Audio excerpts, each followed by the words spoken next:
इस कार्यक्रम के पुण्यार्जक हैं श्री सकल दिगंबर जैन समाज, नंदीश्वर कॉलोनी, टीकमगढ़, मध्य प्रदेश। प्रबंध कारिणी समिति अध्यक्ष श्री गजेंद्र चौधरी, लुइस। उपाध्यक्ष श्री डी.के. जैन, दयोदय। उपाध्यक्ष श्री गुलाबचंद जैन, दाऊ, मवई। मंत्री श्री विमल कुमार जैन, मालपीथा। कोषाध्यक्ष श्री अशोक कुमार जैन, आहार।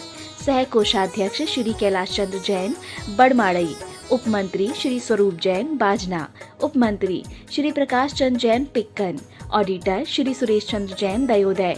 ऑडिटर श्री सुरेश चंद्र जैन, पठा। पंच कल्याणक समिति, नंदीश्वर कॉलोनी, टीकमगढ़, मध्य प्रदेश। कार्यकारी अध्यक्ष श्री जिनेंद्र जैन, ककड़ारी। महोत्सव निर्देशक श्री विमल जैन, इलेक्ट्रिकल्स। मुख्य संयोजक श्री शिशुपाल नायक, बाबा नायक। कार्यकारी मुख्य संयोजक श्री राजीव जैन, वर्धमान।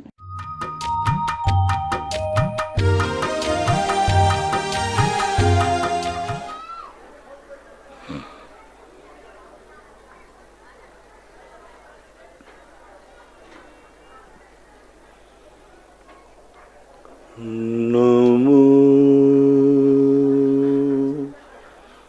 अरिहन्तार्णं,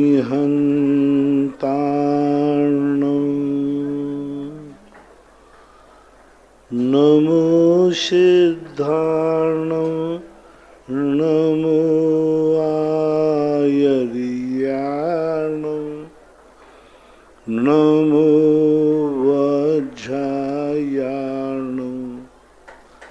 नमो लोये सवशाहूर्णं।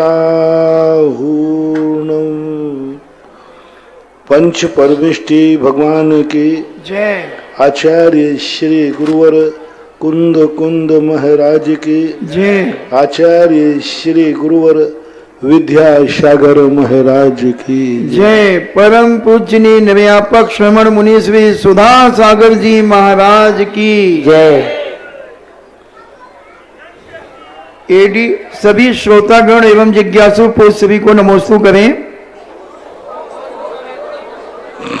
एडीपीओ पूछते हैं, नमोस्तु गुरुदेव, आपकी देशना मंच पर सिंह गर्जना की तरह होती है और कमरे में आप गाय की तरह, जबकि दोनों एक दूसरे के पूरक हैं। आपके इस राज्य के बारे में मेरी जिज्ञासा है कि सत्य क्या है?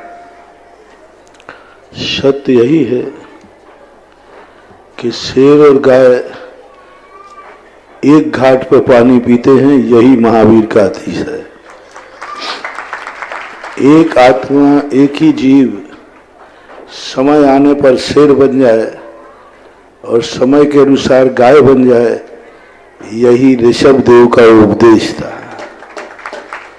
एक और ऋषभ देव ने तलवार दी है, तो एक और उन्होंने पिछिका भी प्रदान की है। तो जैन दर्शन का यही है, जहाँ धर्म की रक्षा की बात आए वहाँ सिंह बन करके दहाड़ो, और जहाँ साधर्मी वात्सल्य की भाव आए तो गौ वत्स के समान उससे प्रेम करो। सूत्रा से पूछते हैं, नमोस्तु गुरुदेव, हमारे यहाँ कुछ लोग कहते हैं कि शांति धारा के बाद अभिषेक नहीं करना चाहिए, क्या यह सही है? अभिषेक शांति धारा की बैठ करके व्यवस्था बना लेना चाहिए, व्यवस्था बनाने के अनुसार इसका निर्णय कर लेना चाहिए। अनीता जैन दिल्ली से पूछती हैं, महाराज जी, जो पंच कल्याणक में हम लोग भगवान के जेवर आदि खरीदते हैं तो उनको हमें कहाँ रखना चाहिए, उससे क्या लाभ होता है? अपनी तिजोरी में रखो, जिससे वो और बढ़ते जाए।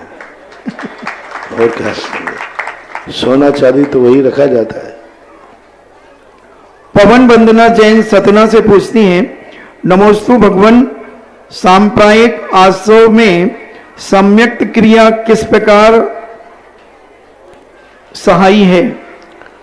संयुक्त क्रिया के इसलिए है सांप्रदायिकों की पुण्य बंध की क्रियाएं जो होती हैं, सांप्रदायिक आश्रव मात्र अकेले घातिया कर्मों का ही नहीं होता, अघातिया कर्मों का भी होता है। एक समय से अधिक जिन कर्मों की स्थिति पड़ती है वे सब सांप्रदायिक आश्रम में लिए जाते हैं। ईर्या पथ को छोड़ करके तो ईर्यापत तो मात्र अकेली साता वेदनी एक ही कर्म का ईर्यापत आश्रय होता है। 148 कर्मों में ईर्यापत आश्रय एक कर्म का होता है, बाकी सभी कर्मों का आश्रय सांप्रायिक ही होता है, क्योंकि किसी भी कर्म की स्थिति जघन अंतर मुहूर्त ही है। इसलिए सांप्रायिक जो आश्रय है, सम्यक्त की जो क्रिया है, उसमें पुण्यबंध होता है। कोई भी पूजा पाठ आदि है, पुण्यबंध होता है। मुनि अपनी चर्या का पालन करते हैं, पुण्यबंध होता है। और पुण्यबंध में अंतर मुहूर्त से ऊपर स्थिति पड़ती है, तो वे सब सांप्रायिक आश्रय होते हैं। यानी सांप्रायिक आश्रय मात्र पाप का ही नहीं होता, घातिया कर्मों का ही नहीं होता, सांप्रायिक आश्रय आघातिया कर्मों का भी होता है, पुण्य प्रकृतियों का भी होता है, जो कि 10वें गुण स्थान तक सांप्रायिक आश्रय बंद होता है। और 10वें गुण स्थान में तो सारी शुभ प्रकृतियां ही बनती हैं। 9वें गुण स्थान में शुभ प्रकृतियों का ही बंद होता है। 9वें गुण स्थान के कुछ भाग तक ऊपर तक, 10वें में तो है ही बंद का कारण जो है मां शुभ प्रकृति का ही बंद होता है।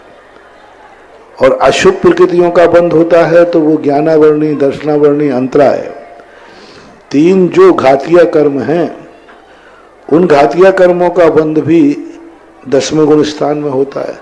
और अघातिया में विशेष रूप से पुण्य प्रकृतियों का बंध होता है, क्योंकि जितनी अघातिया कर्मों की पाप प्रकृतियां हैं, उनकी बंध विच्छुत्ति तो नीचे ही हो जाती है। तो ऐसा मानना चाहिए कि सांप्रायिक आश्रय एक समय से अधिक अथवा अंतर मुहूर्त से अधिक जिन कर्मों की स्थिति बनती है, वे सब सांप्रायिक आश्रय कहलाते हैं।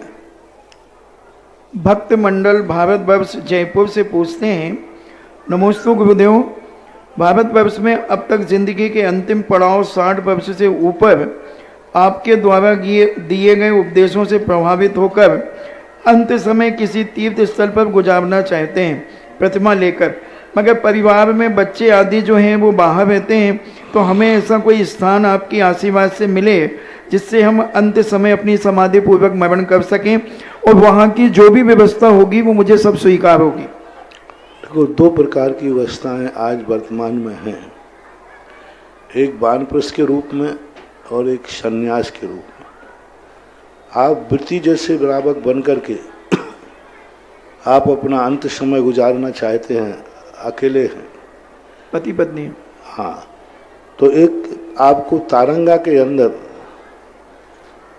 विद्यासागर तपोवन है, वहाँ पर एक बहुत अच्छी व्यवस्थाएं हैं, स्वाध्याय की व्यवस्था, रहने की व्यवस्था, सारी व्यवस्थाएं। बस आप अच्छे से सज्जनता से वृत्ति नहीं बन पाए तो वृत्ति जैसे बन के रहना चाहिए। दूसरा, यदि आप खुद अपने स्वयं का भोजन बना करके स्वयं अपनी व्यवस्थाओं से रहते हैं, तो अजमेर के पास ज्ञानोदय तीर्थ है, वहाँ पर वानप्रस्थ आश्रम है, जिनमें आपको फ्लैट दिया जाता है। मेंटेनेंस का थोड़ा बहुत खर्चा आपको देना पड़ता है, बाकी आप स्वयं फ्लैट में रहिए, भोजन अपना खुद का बनाइए और धर्म ध्यान कीजिए। महीने में कम से कम 20 दिन वहाँ रहना अनिवार्य है। 10 दिन आप घर भी जा सकते हैं। साधु संतों के पास गए हैं तो वो आपकी हाजिरी में काउंटिंग की जाएगी। मान लो 4 महीने को आप किसी महाराज के पास गए तो ये माना जाएगा कि आप वहाँ रह रहे हैं। तो वानप्रस्थ के रूप में अपना स्वयं की सारी व्यवस्थाएं बना करके दोनों दंपति अंत समय शांति से गुजारना चाहते हैं और आप वस्तुतः शांत हैं, तो आप ज्ञानोदय तीर्थ क्षेत्र में वहाँ जा कर के सुकांत भैया हैं, कमेटी हैं, उनसे आप संपर्क कीजिए।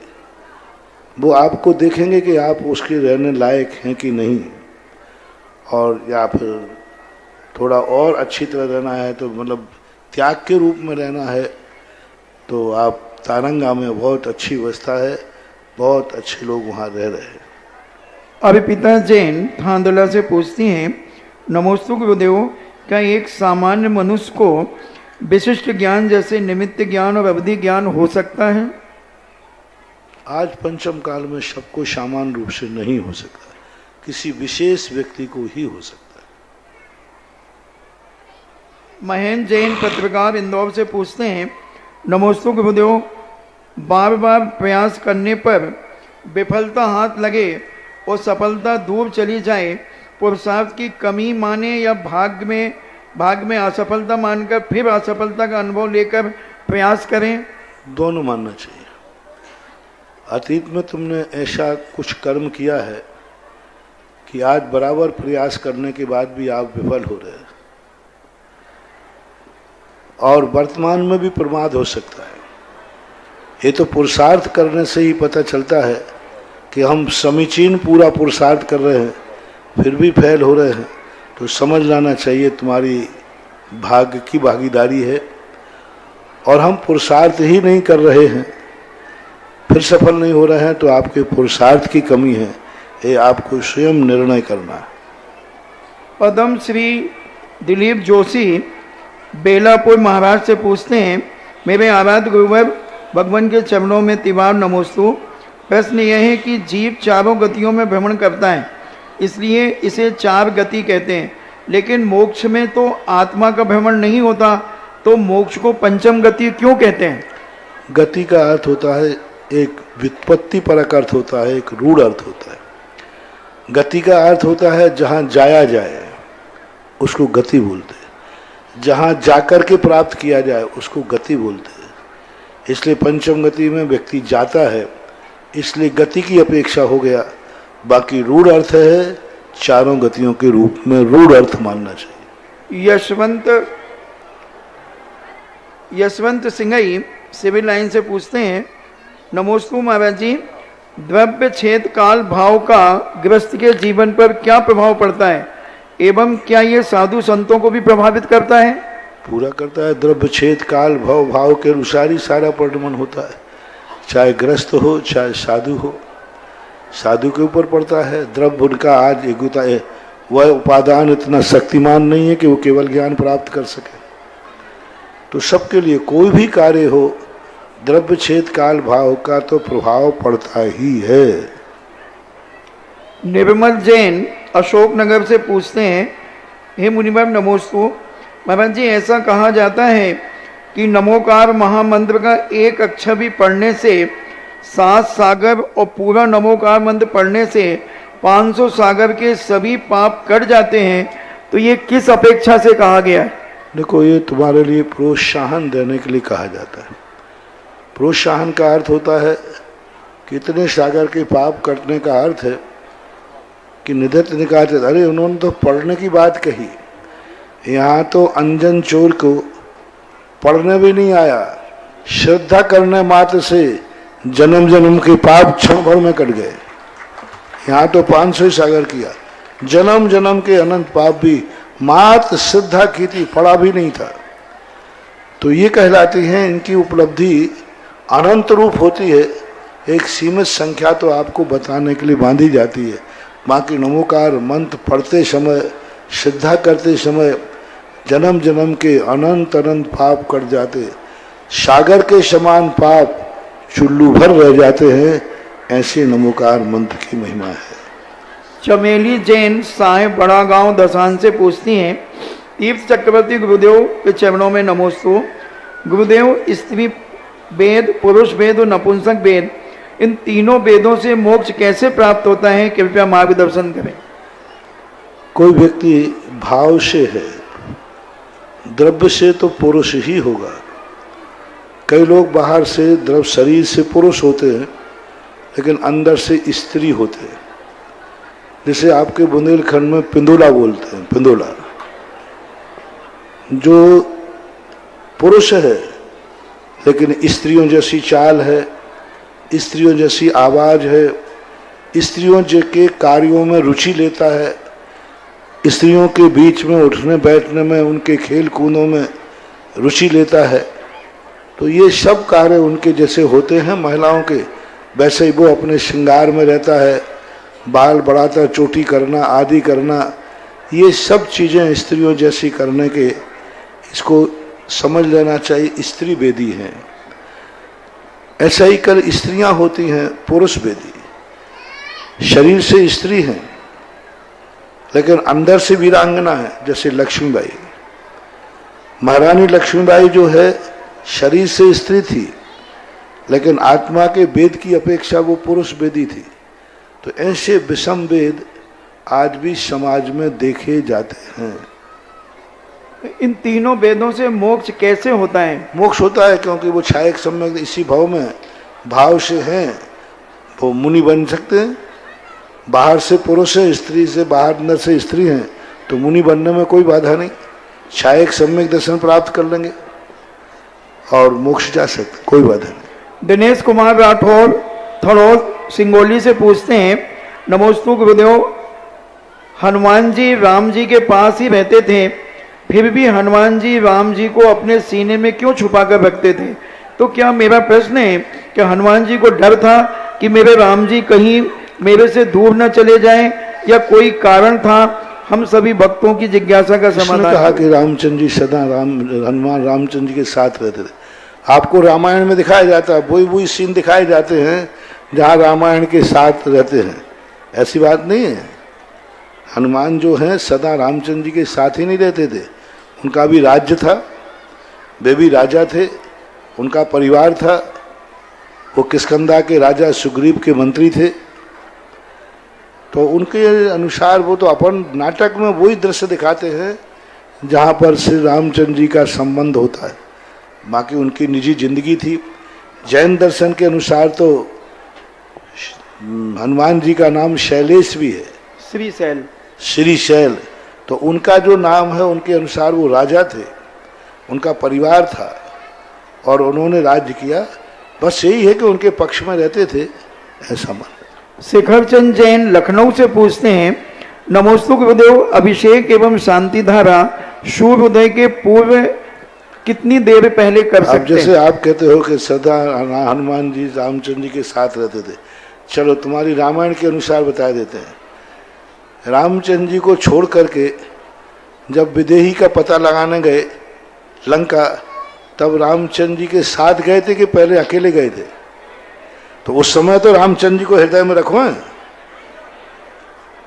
तो उस समय जब गए थे तो उन्हें हृदय में रख करके गए थे। तो ऐसे नहीं, कुछ निजी कार्य, कुछ आपत्त कार्य होते हैं, उस समय वह अकेले भी होते हैं, तो ऐसा माना।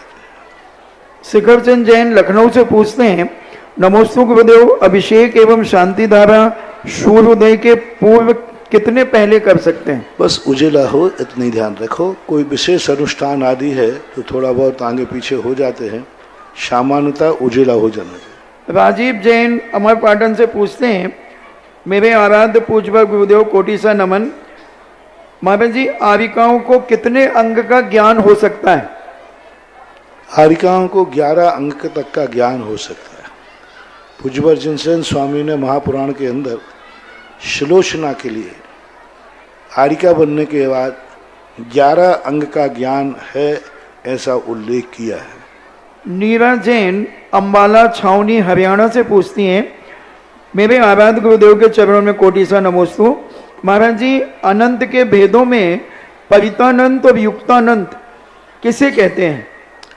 परितानंत युक्तानंद का अर्थ होता है जो छद्मस्त के ज्ञान के विषय से बाहर हो जाए। छद्मस्त के ज्ञान का विषय अवध ज्ञान से असंख्यात तक है, और परितानंत अवध ज्ञान से बाहर है, लेकिन उसका अंत है परितानंत। परित यानी सीमा है, लेकिन छद्मस्त के ज्ञान से बाहर है। युक्तानंत भी परितानंत से थोड़ा बड़ा है, उसका भी अंत है। इस प्रकार से इनको अंत होते हैं। एक होता है अनंतानंत, जिसका आदि और अंत नहीं होता है।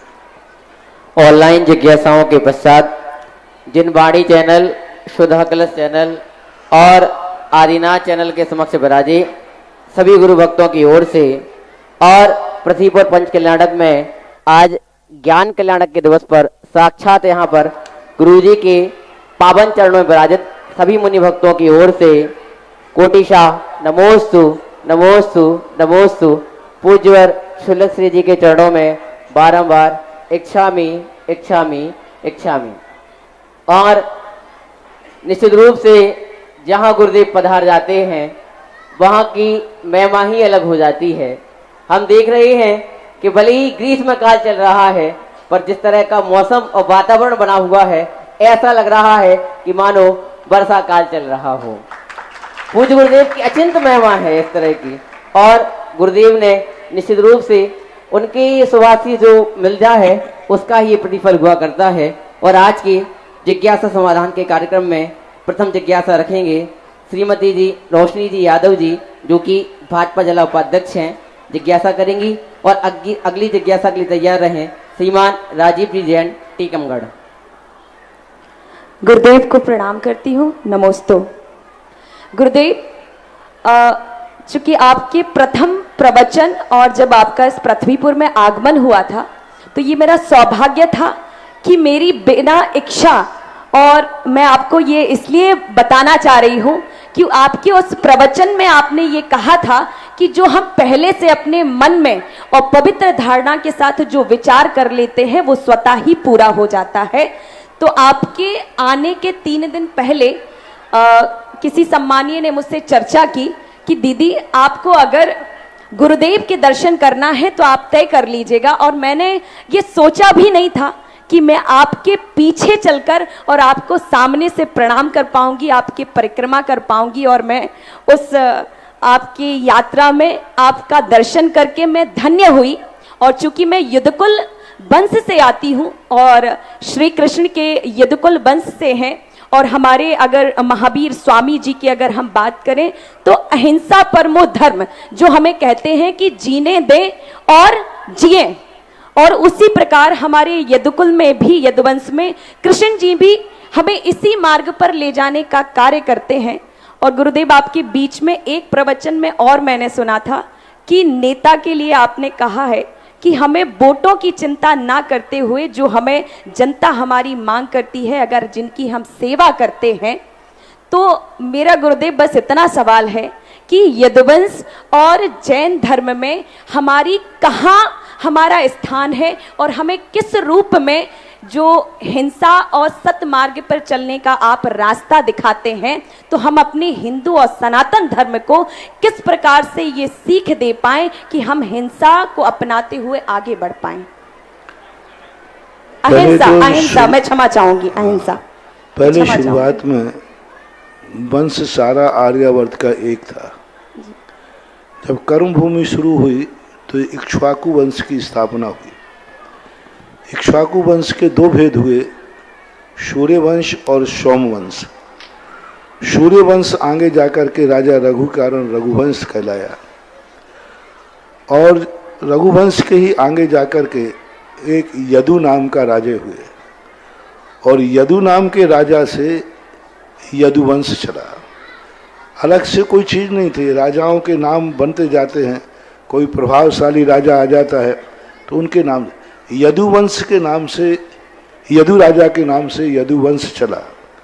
और यदुवंश में ही जैन दर्शन के अनुसार श्री कृष्ण का जन्म हुआ, बलराम का जन्म हुआ, और जैन तीर्थंकर के 22वें तीर्थंकर नेमिनाथ का जन्म भी यदुवंश में हुआ।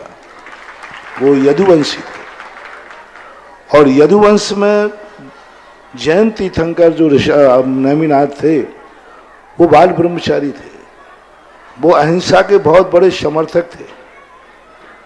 उन्होंने एक दिन किसी हिंसा को देख करके संसार को छोड़कर के वैराग्य पथ की तरफ चले गए। तो इस प्रकार के जैन दर्शन का यदुवंश से बहुत बड़ा अनन्य संबंध रहा है, और यदुवंशी पूर्णतः अहिंसक ही था। यदुवंश में हिंसा का कोई सवाल ही नहीं था। यदुवंश ऐसे ही थे क्योंकि पहले जैन धर्म जाति से बंधा हुआ नहीं।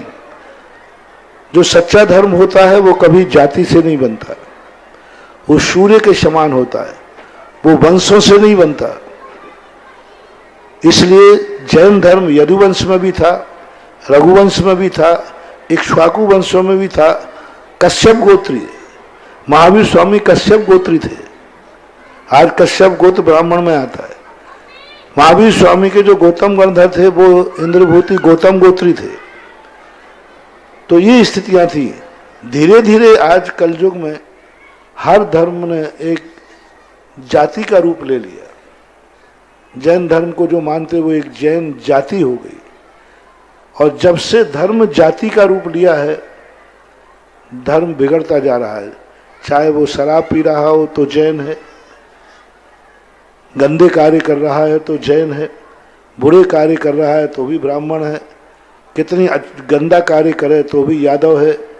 तो जो आजकल जो जातियों के कारण से वंशानुगत जो जाति हो गई है, इस जाति के कारण से बहुत बड़ी विद्रूपता आ गई, हिंसा भी आ गई, शराबखोरी भी आ गई, नशाखोरी भी आ गई, क्योंकि आज वंश से बन गया धर्म जाति, और उस जातियों ने वन धर्म के ऊपर अपना अधिकार कर लिया, कानून ने किया।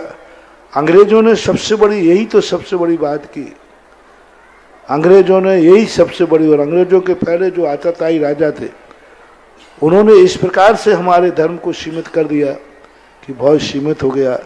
यदुवंश एक जैन धर्म का ही वंश है। धीरे धीरे परिस्थितियों के अनुसार लोग अलग होते गए, बदलते गए, ये परिस्थितियों के काम है। और अहिंसा की जहाँ तक बात है, अहिंसा किसी की बपौती नहीं है, अहिंसा तो हमारे जीवन का आधार है। हमारे डॉक्टर शंकर दयाल शर्मा राष्ट्रपति ने कहा था कि महावीर के जो 5 सिद्धांत थे, अहिंसा, सत्य, अचौर्य, ब्रह्मचर्य, अपरिग्रह, यदि सारा विश्व इसको जातिवाद का नारा हटा करके यदि इन 5 सूत्रों को अपने जीवन में राष्ट्रीयता के रूप में अपना ले तो विश्व की हर समस्या का समाधान हो जाए, कोई समस्या नहीं बची। बस इसको इन 5 सिद्धांतों पर टाइटल, अहिंसा किसकी? अरे भाई जैनियों की है। सत्य किसका है? जैनियों का है।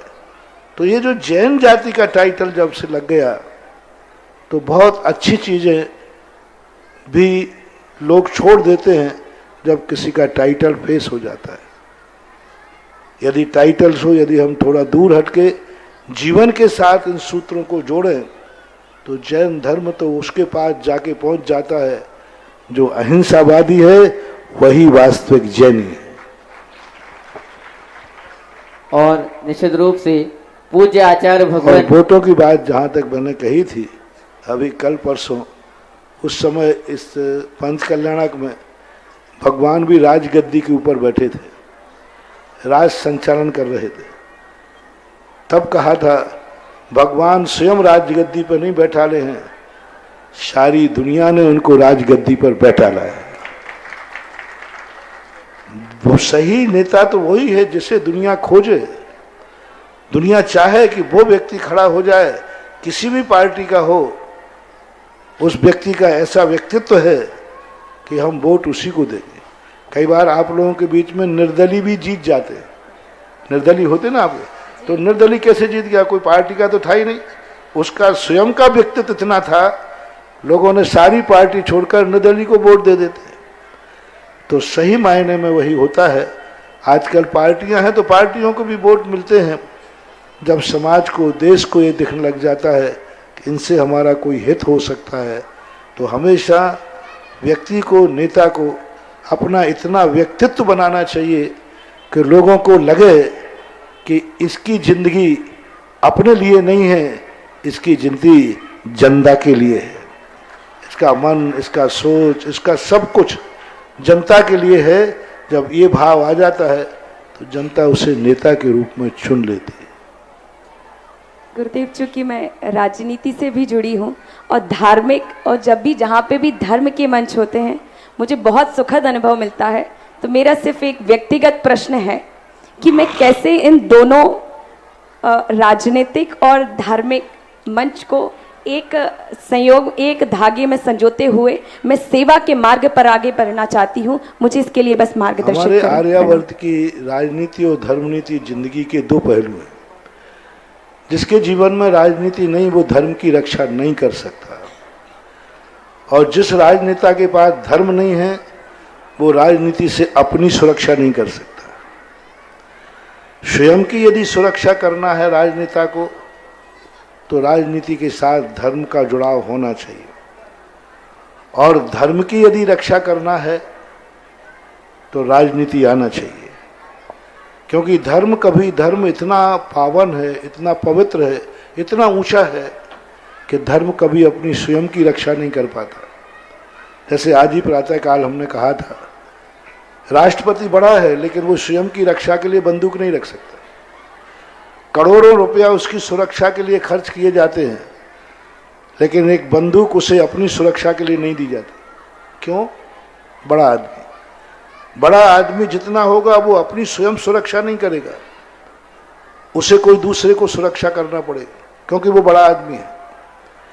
इसी प्रकार धर्म वो चीज है जो अपनी सुरक्षा कभी नहीं कर सकता।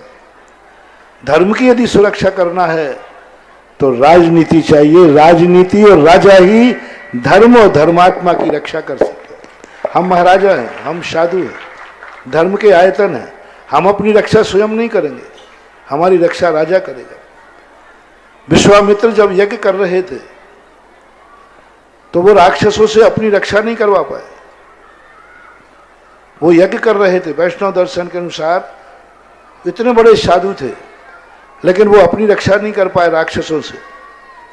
आखिर विश्वामित्र को धर्म की और अपनी रक्षा करने के लिए राजा दशरथ के पास राम और लक्ष्मण दोनों राजकुमारों को बुलाना पड़ा। राजकुमारों ने रक्षा की धर्म की और धर्मात्मा की रक्षा राजकुमारों ने की, राजा ने की। तो धर्म की रक्षा करना है तो राजनेता को, राजनीति को अपने जीवन में धर्म को स्थान देना ही पड़ेगा। और स्वयं की रक्षा करना है, क्योंकि राजनीति एक ऐसा गंदा क्षेत्र है, राजनीति ऐसा पॉलिटिकल क्षेत्र है, इसमें कोई किसी का सगा नहीं होता, कोई किसी का सगा नहीं होता। तो ऐसे गंदे स्थान पर जाने के लिए यदि राजनीति के साथ हमारे साथ धर्म है तो वह व्यक्ति का कभी भी किसी भी रूप में स्वयं का नाश नहीं हो सकता। इसलिए राष्ट्रनीति और धर्म नीति ये दोनों जिंदगी जीने के लिए एक सिक्के के दोनों पहलू हैं, दोनों होना जरूरी है। और तुम्हारे जीवन में दोनों हैं, बने रहें। आशीर्वाद। और अगली जिज्ञासा करेंगे श्री राजीव जी जैन टीकमगढ़, और अगली जिज्ञासा के लिए तैयार हैं श्रीमती निरंजना जी जैन, अनिल जी जैन, विधायक निवाड़ी। नमोस्तु महाराज जी, इच्छामी महाराज जी। महाराज जी, मैं पिछले 1 साल से विभिन्न धार्मिक कार्यक्रमों में हो रहे पुण्य कार्यों की अनुमोदना करने का कार्य तालियां बजाकर कर रहा हूं। महाराज जी, मुझे इसका फल भी प्राप्त हो गया है, क्योंकि सोते समय मेरे दोनों हाथों में सुन्नता आ जाती थी और मेरी नींद खुल जाती थी। लेकिन पिछले 4 महीने से मैं बिल्कुल ठीक हूं महाराज जी। और महाराज जी, मेरी जिज्ञासा यह है कि विभिन्न धार्मिक कार्यक्रमों में हो रहे पुण्य कार्यों की अनुमोदना करने से सच्चे मन से हमारे जीवन पर क्या प्रति अनुकूल असर पड़ता है? नमोस्तु महाराज जी। कल एक प्रश्न आया था कि तालियां धर्म सभा में बजना चाहिए या नहीं, इससे वायुकाय जीवों की आराधना होती है। तो कल हमने कहा था कि यदि इतनी सूक्ष्मता तुम्हारे अंदर आ गई है तो तुम्हें जल्दी महाराज बनना चाहिए। और आज का प्रश्न ही उसका जवाब है। तुम कह रहे थे तालियां बजाने से वायुकाय जीव मरते हैं, तालियां बजाने से हाथों का पैरालिसिस ठीक होता है। नमोस्तु महाराज जी। नमोस्तु। तालियां बजाने से हाथों की शून्यता ठीक होती है। बस फर्क है ये तालियां तुमने किस पे बजाई हैं। यदि अच्छे कार्य के लिए बनाई है तो शून्यता होगा, और किसी की मजाक उड़ाई है तो अच्छे हाथ भी शून्य हो जाएंगे। नमोस्तु महाराज। धर्म कार्य में आदि में थालियां बजाने का। चलिए जिज्ञासा रखिए श्रीमती निरंजना जैन, अनिल जैन, विधायक निवाड़ी। और अगली जिज्ञासा के लिए तैयार रहे श्रीमती खुशबू जी जैन, दिल्ली।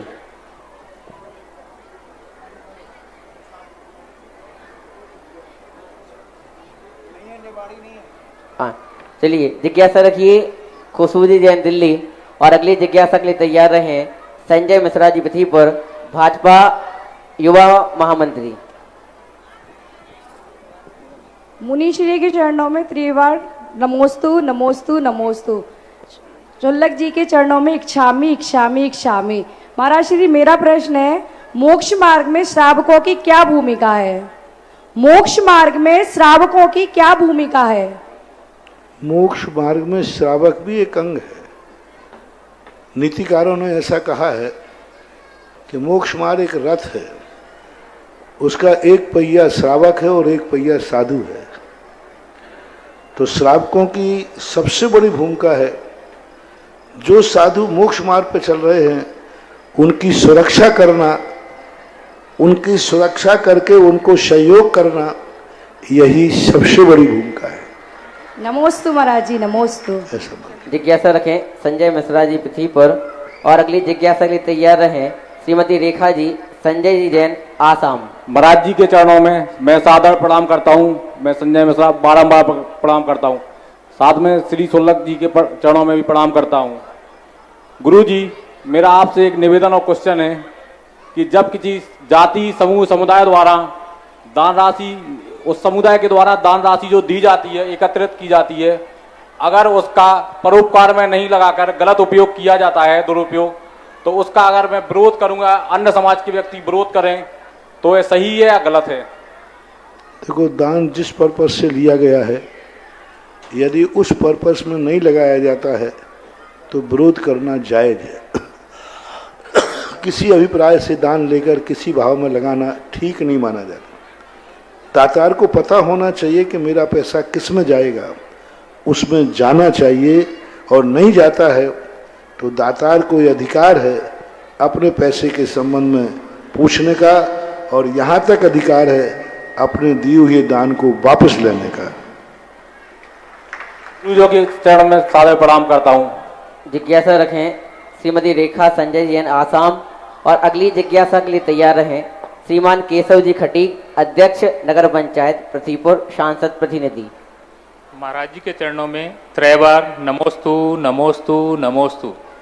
महाराज श्री, आपसे एक जिज्ञासा है, समेत शिखर जी की बार बार वंदना करने का क्या फल मिलता है?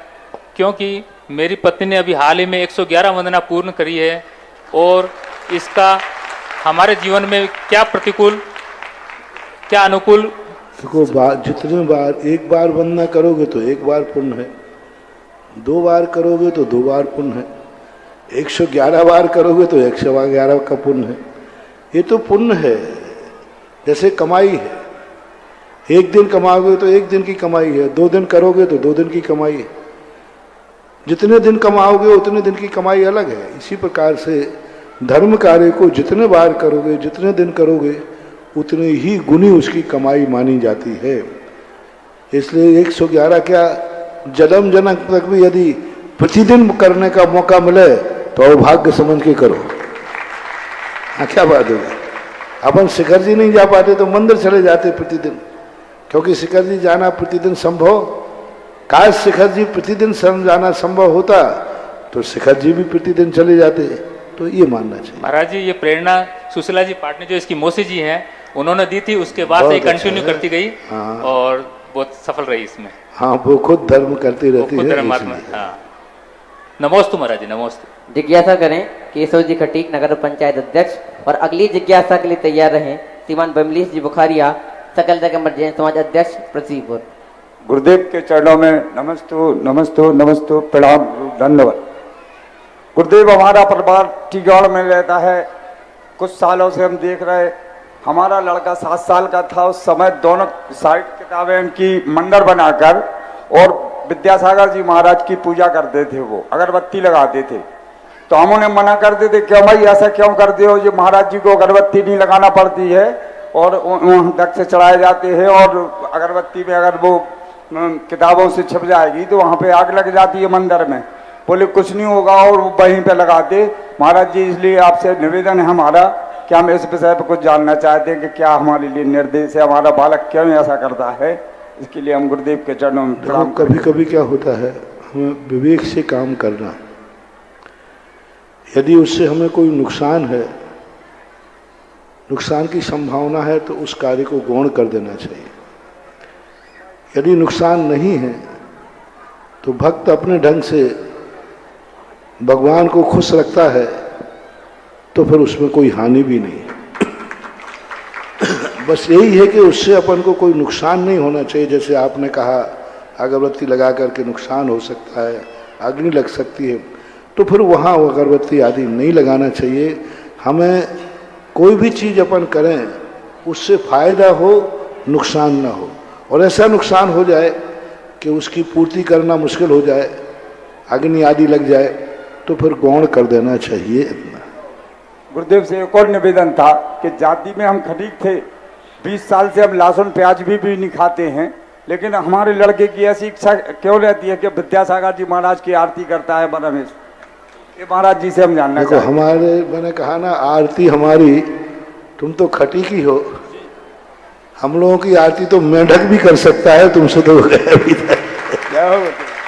हमारे शास्त्रों में तो मेंढक भी महावीर के समूषण में गया, त्रियंच भी जाते हैं। बस इतना ही है कि जितने महान गुरु की, जितने महान भगवान की हम आरती करते हैं, तो हम भले उतने पवित्र बने या नहीं बने, लेकिन आरती करने लायक पवित्र तो बने रहे। उसकी पवित्रता यही है, कम से कम मांसाहार, नशे से, मांसाहार और नशे से यदि हम अपने जीवन को मुक्त कर देते हैं, तो फिर ऐसे महान आत्मा की आरती करने में कोई बाधा नहीं। जय गुरुदेव के चरणों में धन्यवाद। और तन मन धन से लगे हुए हैं आदरणीय नगर पंचायत अध्यक्ष के गुरुदेव, और पूरा समर्पण इनका हमारी गुरुदेव जब से पधारे हैं पूरा समर्पण इनका है। और अगली जिज्ञासा करेंगे श्रीमान विमलेश जी बुखारिया, सकल दिगंबर जैन समाज के अध्यक्ष प्रदीपुर से। साथ ही अगली जिज्ञासा के लिए तैयार रहेंगे डॉक्टर आशीष जी जैन आचार्य साहेगढ़, सागर क्षेत्रीय संयोजन, सुनील सुधाकर जी शास्त्री, पंडित विजय जी शास्त्री, राजीव जी शास्त्री, अरिहंत शास्त्री, सभी एक साथ खड़े हो जाएंगे और एक इनमें से जिज्ञासा रखेंगे अपनी। मेरे परिवार के आराध्य जगत पूज्य मुनिपुंगो निरापक श्रमण श्री सुधासागर जी के चरणों में त्रिवार नमोस्तु नमोस्तु नमोस्तु। फूट छल्लक जी के चरणों में इच्छामी इच्छामी इच्छामी। हे गुरुवर, मेरी जिज्ञासा है कि मैं आपके चरणों में कई बार पंचकर्ण मंदिर के निर्माण से लेकर पंचकर्ण के हर काम कार्य के लिए आपके पास आया। आपने अनेक बार कहा कि देखते हैं। इसके बाद टिकोण में आपने मुश्किल से हमें आशीर्वाद आज्ञा दी कि आप गुरुदेव के पास जाइए। और हम लोग इसी कमलेश जी, हमारे महेंद्र जी, हम 4-5 लोग आचार्य श्री के चरणों में डोंगरगढ़ 19 तारीख को पहुंचे, 19 फरवरी को। और आज उस दिन वहाँ पे दागपुर समाज की कमेटी आई थी, कटनी समाज की कमेटी आई थी, और हम लोग गए थे। तो पूज्य मुनि श्री प्रसाद सागर जी के पास हम मिले और अपनी बात रखी। तो वहाँ केवल पृथ्वीपुर समाज को आचार्य श्री ने बुलाया और उनने पूरी बात सुनी हम लोगों की। जब पूरी हमने अपनी भावना रखी कि गुरुदेव ने वहाँ से भेजा है हमें, और पृथ्वीपुर समाज एक पंचकर्ण महामहोत्सव पाषाण का जन मंदिर बना है, उसका पंचकर्ण कराना चाहती है। तो उनने पूरी बात ध्यान से सुनी। हमारा पूरा वो नक्शा जो आपने बनवाया था मंदिर का, जो आपके निर्देशन में मंदिर बन रहा है, देखा उनने, और फिर देख के बड़ा विचार करके दोनों हाथों से उनने ऐसा।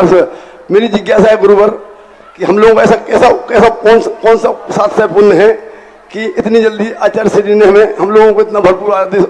और आपके बिहार में कितनी प्रतिकूलताएं रही, जो हमें तो साथ में था, तो हमने देखा गर्मी मतलब बहुत विषम परिस्थितियाँ रही, जो मौसम की 42, 43, 44 के टेम्परेचर में आपने बिहार किया। और हम लोगों का मन बड़ा खराब हो रहा था कि गुरुवार को हम अनुकूलता नहीं हो रही है, मौसम विपरीत। यहाँ आके ऐसा कैसा चमत्कार हो गया कि समझ गया। पहली बात नमोस्तु। सबसे बड़ी खुशखबरी कि आचार्य श्री पास बहुत सारी कमेटियां बाहर से आई थी, किसी को भी समय नहीं दिया गया, और पृथ्वीपुर वालों को स्पेशल अलग से अंदर बुला लिया गया। हमारे पास समाचार आ गए थे, आचार्य श्री ने खुद कहा पृथ्वीपुर वालों के लिए आचार्य श्री ने अंदर पूरी बात सुनकर के आशीर्वाद दिया। और जब गुरु का आशीर्वाद आ जाता है तो मुझे कठिनाइयाँ नहीं लगती, वे सब सरल हो जाते। मैं तो इसलिए आनाकानी कर रहा था पृथ्वीपुर आने में, क्योंकि मैंने इस तरह के पृथ्वीपुर को देखा नहीं था। मैंने कहा तुम मुझे काहे को ले जाए, तुम्हारी कुवत नहीं है कि तुम सुधा सागर को संभाल लोगे, तुम तो जैसे हो तो हो, मुझे और बदनाम करोगे। तुम लोग क्या कर पाओगे, क्या पंचकर्मा करोगे, क्या है कोई दम? तो इसलिए मैं पीछे हट रहा था। इन्हीं बिमरेश बाबू ने कहा था आप चलो तो फिर पता चलेगा कि पृथ्वी पर की दम क्या है। तो इनके कुंवर साहब हैं राजेंद्र कुमार थनवारा वाले लल्लू। तो मैंने कहा भाई ये बोल रहा है ये ठीक ठाक है? तो उन्होंने कहा महाराज जी मैं जमानत लेता हूं, मेरी ससुराल है पृथ्वी पर। तो मैं जमानती वारंट पे पृथ्वी पर आया।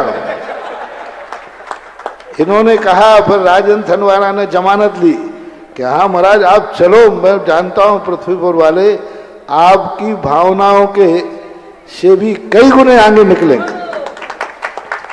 और वस्तुतः जब से यहाँ आया हूँ, चाहे वो पंचकर्मा का कार्यक्रम हो, चाहे युवाओं का उत्साह हो, चाहे बोलियों का माहौल हो, इतना बढ़िया वात्सल्यमय माहौल है। हर जगह किचकिच खिचकिच होती है, यहाँ कोई किचकिच नहीं, पूरी शांति ही शांति।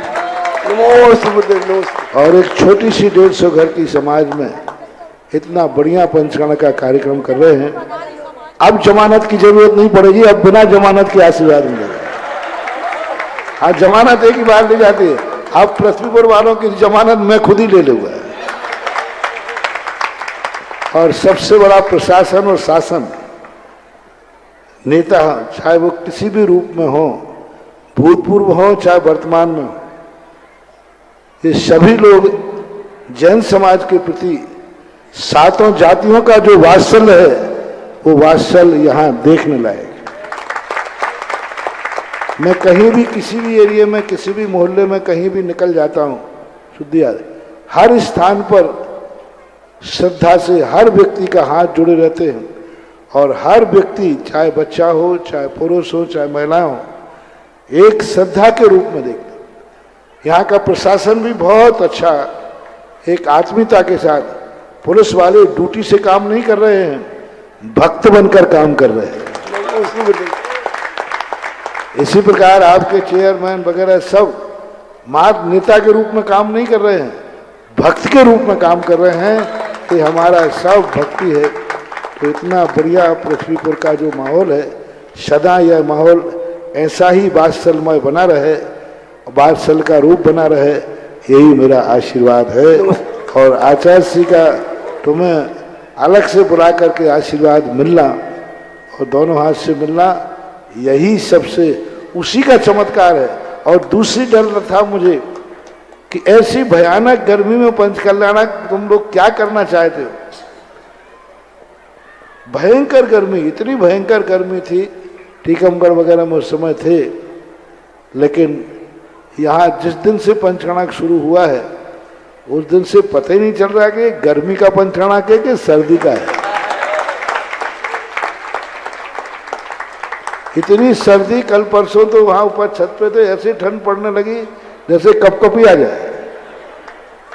तो ये भी अपनी श्रद्धा, समर्पण, तुम्हारा वर्षों का जो समर्पण था, वर्षों की तमन्ना थी, तुमने जो संकल्प किया था तुम्हारी समाज ने, पंचकर्मा चाहे आज करो, बस उसी ने चमत्कार दिखाया। चाहे 10 साल बाद करो, चाहे अगले भाव में करो, पंचकर्मा तो होगा, तो आपके सानिध्य में ही होगा। हम पृथ्वीपुर के समाज वाले, आप जब तुमने अगले भाव तक की घोषणा कर दी, तो मैंने कहा भैया अगले भाव में भी करो तो तुमसे कराएंगे। तो मैंने कहा भैया भूत बनने की अपेक्षा महाराज बन के ही कर दो ना, ऊपर से कौन आएगा जाएगा, इसलिए कर। आपके चरण से पृथ्वी को न करना पड़े, उसके लिए हमारी पूरी समाज आपको कैसे, मतलब आपका ऋण चुकाएं, और गुरु जी ने ऐसा आशीर्वाद दिया, उसके लिए हम लोग क्या करें? हम प्रसन्न हैं, हमारा ऋण चुक गया, सब माफ कर दिया। गुरुदेव का आशीर्वाद तो है ही, पूज्य महाराज जी आपकी अनन्य करुणा है। आपके सानिध्य में पंचकाल पाकर ऐसे लग रहा है, प्रत्यक्ष में हो रहा है, पर ऐसे हम लोगों को ऐसे लग रहा है जैसे कोई सपना लग रहा हो, सपना। चलिएगा, और अगली जिज्ञासा रखेंगे डॉक्टर आशीष जी आचार्य, साहेगढ़, सागर क्षिति संयोजन, और समस्त उनकी टीम आ जाए और जिज्ञासा रखें गुरु चरणों में।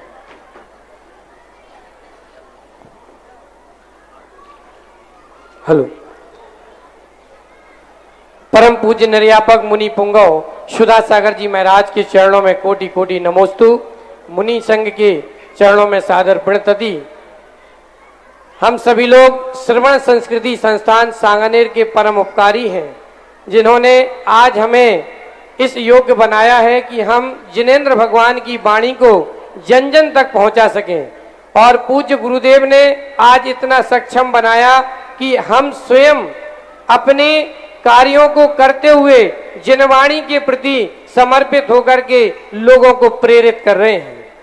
पूरे भारतवर्ष में पिछले वर्ष 1500 शिविरों को संस्थान ने लगाया और उसमें से सागर क्षेत्र में 108 स्थानों पर शिविरों का आयोजन हुआ, जिसका उत्तरदायित्व संस्थान ने मुझे सौंपा था। और मैं आपको बताऊं, गुरुदेव की ऐसी अचिंत्य महिमा है। जब हमने आज भारतवर्ष की यदि सबसे बड़ी पाठशाला कहीं चलती है, सागर में गौराबाई दिगंबर जैन मंदिर में, वहां पर जब शिविर लगाया और उसका सामूहिक समापन किया लगभग 15-20 मंदिरों का, तो वहां पर शाम को 7:30 बजे तक 25 मई को इतनी अधिक बारिश हो रही थी। बाहर से मेन रोड से समापन होना था, कटरा बाजार से। हम लोग व्याकुल हो गए कि क्या करें। सब लोग यहाँ के वहां हो रहे, हजारों लोग आ चुके थे, सभी मंदिरों के शिवरार्थी आ चुके थे, समझ में नहीं आ रहा था क्या करें। तो हमारे पंडित अरुण जी शास्त्री, सुनील जी और विजय जी जाप करने बैठ गए और जाप में एक ही मंत्र था, ओम ह्रीम श्री सुधा सागर मुनीन्द्राय नमः, ओम ह्रीम श्री सुधा सागर मुनीन्द्राय नमः। और इस मंत्र का जाप करते करते ठीक 8 बजे बारिश बंद हुई और रात को 11 बजे तक लगभग 10,000 की जनता उस पूरे प्रांगण में बैठी रही, कुछ भी एक बूंद पानी की नहीं गिरी। और जैसे ही समापन हुआ, ऐसी झमाझम बरसात हुई कि जो टेंट था वो भी निकालना मुश्किल हो गया। तो पूज्य गुरुदेव की ऐसी अचिंत्य महिमा के साथ हम सभी लोगों ने सागर क्षेत्र में बहुत कार्य किए हैं। पूज्य गुरुदेव, हमने एक स्मारिका भी तैयार की है सागर शिविरों की, आपके आशीर्वाद से, और उस स्मारिका का विमोचन भी हम यहाँ करवाना चाह रहे हैं। और आपसे हम विनम्र निवेदन पूर्वक यह जिज्ञासा भी आपके समक्ष प्रस्तुत कर रहे हैं। पूज्य गुरुदेव, बहुत सारे लोगों ने सहयोग प्रदान किया सागर शिविरों को सफल बनाने के लिए। आज भी बहुत लोग लालायत हैं शिविरों के आयोजन के लिए। पूज्य गुरुदेव, आपका ऐसा आशीर्वाद प्राप्त हो कि हम जिनवाणी माँ को, जैसा कि आपका भाव है। और आपको एक और बात बता दें, सागर एक वह नगर है जहां पर पूरे भारतवर्ष में सबसे अधिक 12 वर्षीय पाठ्यक्रम को पढ़ने वाले स्वाध्याय प्रेमी लोग हैं। ये बहुत बड़ा गौरव का विषय है। मेरा निवेदन समाज के लोगों से, और हमारी शिविर के बैनर का भी विमोचन हो रहा है। देखिए, कोई भी चीज है शास्त्रों में बंद रह करके नहीं रहना चाहिए।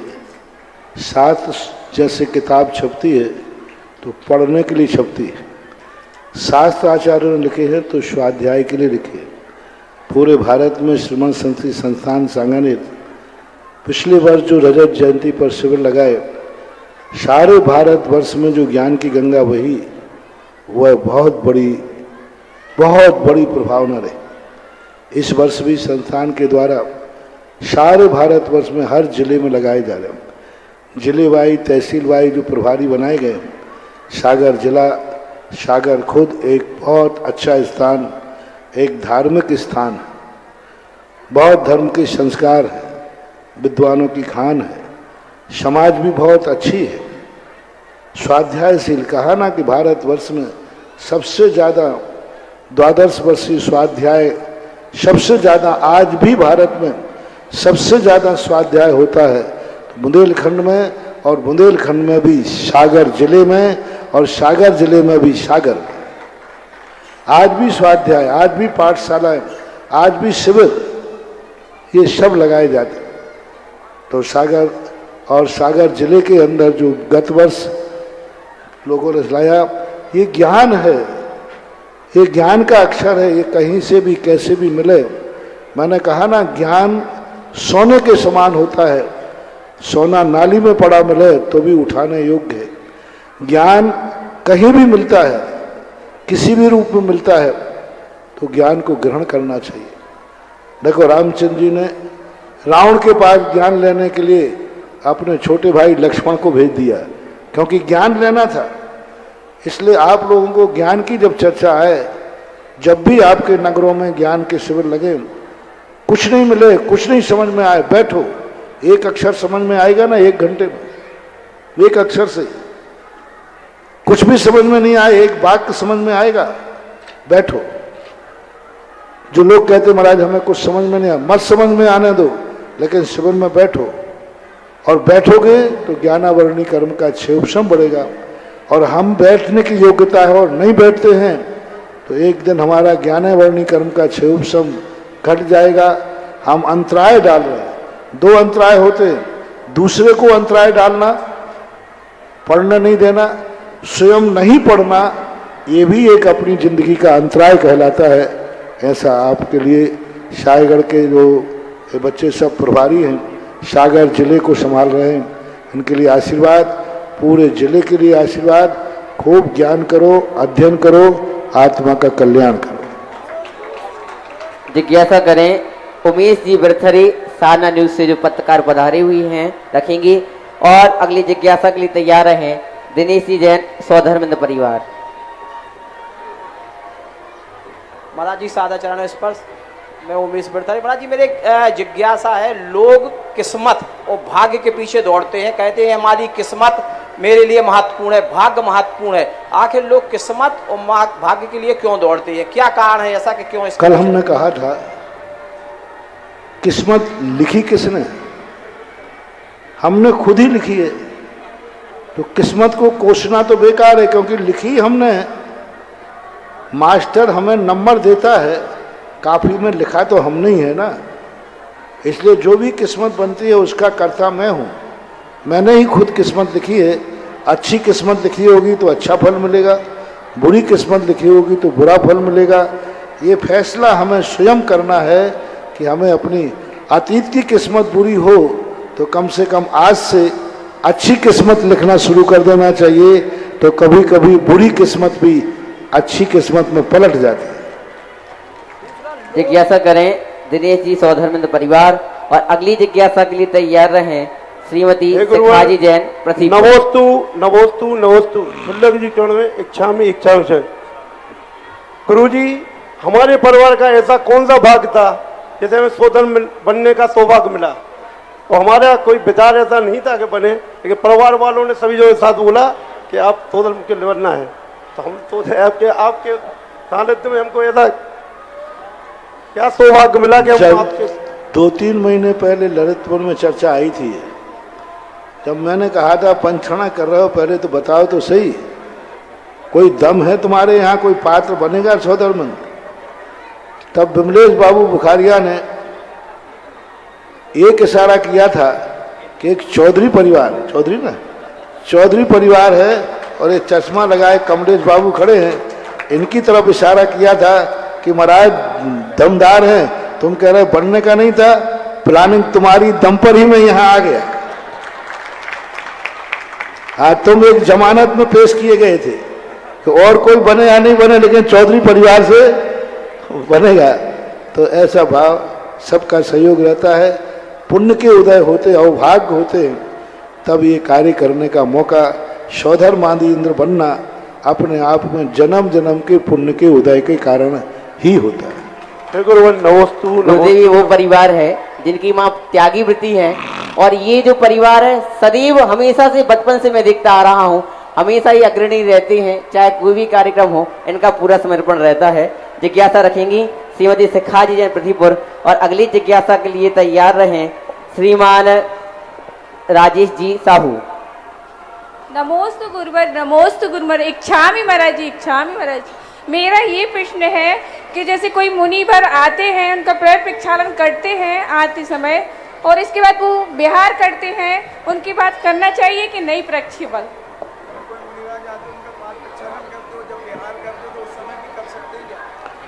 कर सकते हो, लेकिन महाराज को विहार करने की जल्दी होती है तो महाराज खुद नहीं करवाते, धीरे से खिसक जाते। आते समय तो तुम्हारे यहाँ आ रहे हैं, जाते समय तो उनको बहुत लंबा जाना है ना। फिर यदि पाद प्रक्षालन करेंगे तो घंटे भर तो प्रवेश में निकासी में लग जाएगा। इसलिए देख कर करना चाहिए। समय है तो ठीक, नहीं है तो बरात के समय को ध्यान रखना चाहिए। जिज्ञासा करें श्रीमती उषा जी, वर्णी कॉलोनी सागर। तैयार रहें और जिज्ञासा करें राजेश जी साहू। महाराज जी के चरणों में मैं दंडवत प्रणाम करता हूँ, कोटि कोटि प्रणाम करता हूँ। सर्वप्रथम पृथ्वीपुर की धरा पे महाराज जी के चरण आए, उसके लिए हम सभी नगरवासी धन्य हो गए। उसके लिए समस्त नगरवासियों की ओर से महाराज जी के चरणों में कोटि कोटि प्रणाम करते हैं। महाराज जी, मेरे मन में एक प्रश्न है कि शास्त्रों में लिखा है जो आया सो जाएगा, साधु रंग के फकीर। लेकिन महाराज जी, वह कौन सी शक्ति है कि जो हमारे अंदर है तो हम चैतन्य रहते हैं और हमारे शरीर से वह शक्ति निकल जाती है तो हम मृत हो जाते हैं। महाराज जी, वह कौन सी शक्ति है? पहली बात है, जो शक्ति निकल जाती है वह हम हैं, जो मर जाता है वो हम है ही नहीं। जो शरीर हम मर जाते हैं ये नहीं है, यही भूल है। जो निकल जाती है वो मैं हूं, जो रह जाता है वो मैं हूं ही नहीं। बस उसी की तो अनुभूति करना है। वो शक्ति नहीं निकल जाती है, मैं निकल जाता हूं। शरीर मुझे नहीं छोड़ता है, मैं शरीर को छोड़ के जाता हूं। शरीर मुझे नहीं छोड़ता है, मेरी आत्मा शरीर को छोड़ के जाती है। तो जो निकल रहा है वही मैं हूं, वही मेरी आत्मा है, वही मेरे साथ में जा। और जो छूट गया है वह पराया था, हमने पर को अपना मान लिया था, ऐसा माना था। जिज्ञासा करें श्रीमती उषा जी, महिला मंडल अध्यक्ष, वर्णी कॉलोनी सागर। और तैयार रहें दक्ष जैन, ललितपुर।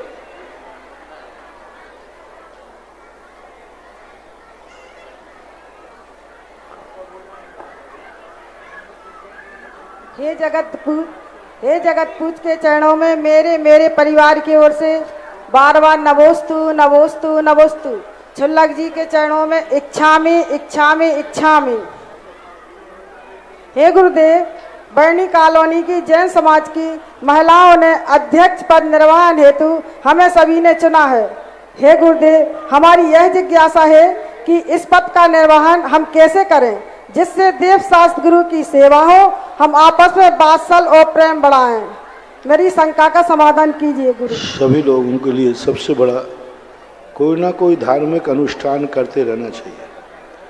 कोई ना कोई मंडलों को, महिला मंडलों को आदि को हफ्ते में, महीने में कोई ऐसा धार्मिक अनुष्ठान करना चाहिए जिस माध्यम से महिलाएं इकट्ठी होती रहें। समाज में फैलने वाले सामाजिक कार्यक्रमों में जो बुराइयां आती हैं, खान पान में आदि में, उनका विरोध करना चाहिए। उनके संबंध में कहना चाहिए कि भाई बारात आदि में, भोजन पानी में जो गंदी चीज़ें बनने लगी, गंदे कार्य होने लगे, उनका विरोध करना चाहिए।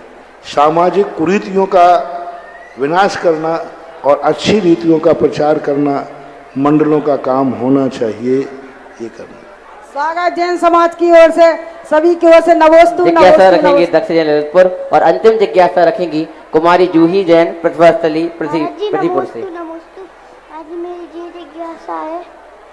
महाराज जी, मेरी ये जिज्ञासा है, अपन हम लोग काले कपड़े पहन के मंदिर में क्यों नहीं जा सकते, इसका समाधान करिए। काला कपड़ा अच्छा नहीं लगता। तुम्हारे मुंह पे यदि काला पोत दी जाए तो अच्छा लगेगा कि बुरा लगेगा? हैं? काले कपड़े के लिए हर रंग का अपना अपना नेचर है। कौन सा रंग कहाँ पहनना चाहिए, कहाँ अच्छा लगता है, वही शोभा देता है। यानी रंगों के नेचर होते हैं, स्वभाव होते हैं। तो काला रंग धार्मिक कार्यों के लिए शोषण करता है। धार्मिक कार्यों में वह अपनी रुचि नहीं दिखाता है। काला कपड़ा पहनना उनके लिए ज़्यादा जो हिंसक होते हैं, जो क्रोधी होते हैं, जो विनाश करते हैं, वे लोग काला कपड़ा पसंद करते हैं। जैसे डाकू हैं आदि आदि आदि, ये काला कपड़ा पसंद करते हैं क्योंकि इनके क्रोधी होते हैं, हिंसक होते हैं। इस प्रकार से माने। और जो सज्जन होते हैं वे हमेशा लाइट कपड़े पहनते हैं, इससे उनकी सज्जनता पता चलती है। और आज की अंतिम जिज्ञासा रखें कुमारी जूही जैन, प्रतिपुर प्रतिभा स्थली। महाराज जी,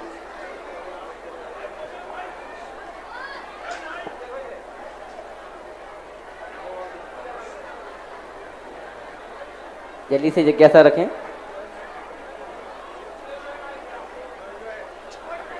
महाराज जी के चरणों में बारंबार नमोस्तु नमोस्तु नमोस्तु। चुल्लक जी के चरणों में बारंबार इच्छामी इच्छामी इच्छामी। महाराज जी मेरी ये जिज्ञासा है कि हम आपसे इतने सारे क्वेश्चंस पूछते हैं, आप हमें इतने जल्दी आंसर कैसे दे देते हैं और हमारे पास ऐसा गन कब आएगा? जल्दी आंसर देने का अर्थ ये है कि हमने तुम्हारे आंसर के लिए नहीं पढ़ा है, पढ़ पढ़ के इतना स्टोर कर लिया है कि जैसे ही शंका होती है, जैसे आप मोबाइल चलाते ना, उसमें टच करते ही मार टच करते हुए मोबाइल चालू हो जाता है कि नहीं? हाँ। टच करते ही वो नंबर आ जाता है। तो इसी प्रकार हमारे यहाँ सिस्टम है, आपका प्रश्न टच करते ही हमारा मोबाइल चालू हो जाता है। बस महाराज जी ऐसा ज्ञान हमारे पास कब आएगा? अब ये तो कंप्यूटर मोबाइल में ही तो आता है हर चीज, इसको टच करने से कुछ नहीं होता है। तो अब वो तो उस जैसी पढ़ाई, अध्ययन, स्वाध्याय करना पड़ेगा। नमस्ते महाराज जी। चलिएगा, और जिन्होंने भी आज की आरती करने, महाआरती करने का पुण्यार्जक जो परिवार हैं, ये आ जाएं जल्दी से। और पूज्य गुरुदेव की आरती, सारे लोग नीचे आए, सभी मंच पे नहीं आए, कोई भी परिवार, सभी नीचे से आरती करेंगे। और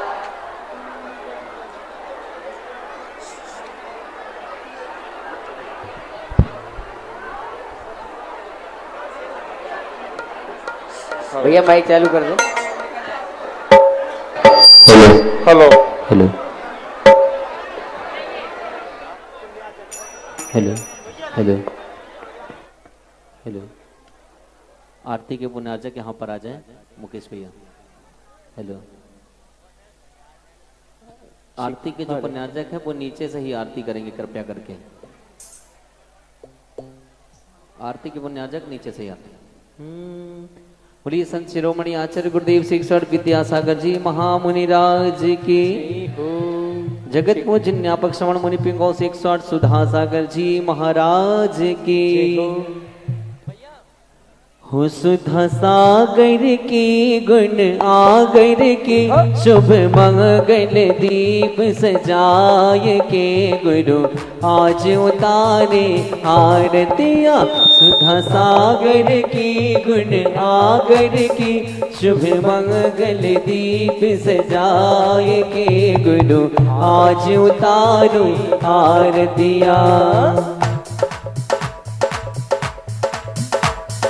रूप श्री श्री शांति देवी के गर्भ विषय गुरु आए, ईश्वर वारा जन मिलियो है, सब जन मंगल गाए, गुरु जी सब जन मंगल गाए।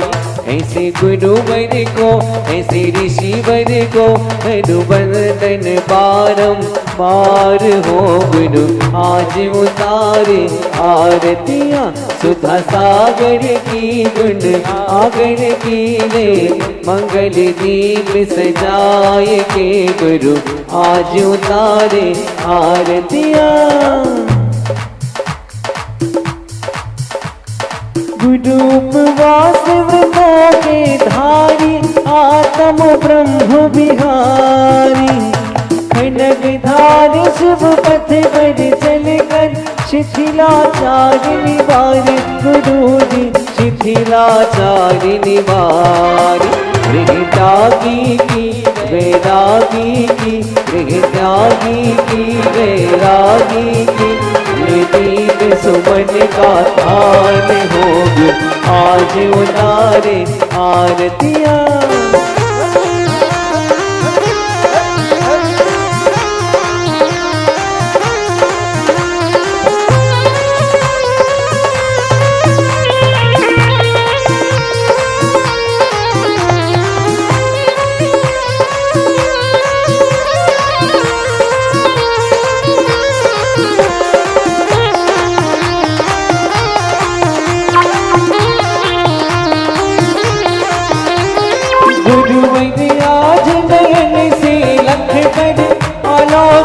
सुख पाया, भक्ति भाव से आरती करके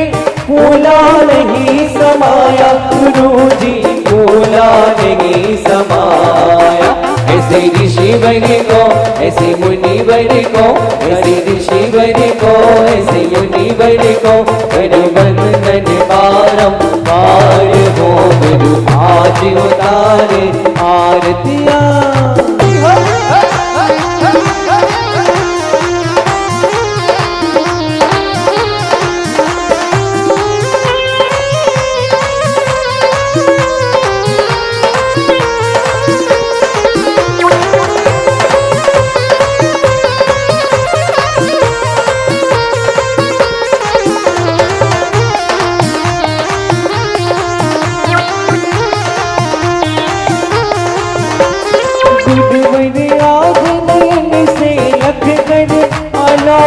सुख पाया बुद्धि आज नयन से लख करे अलौकिक सुख पाया। भक्ति भाव से आरती करके फूला नहीं समाया गुरुवर भोला नहीं समाया। ऐसे मुनिवर को, ऐसे ऋषिवर को, ऐसे यतिवर को, ऐसे मुनिवर को, करो वंदन बारंबार हो गुरु आज उतारे आरतियाँ। दोनों हाथों पर करके ताल में ताल देते हुए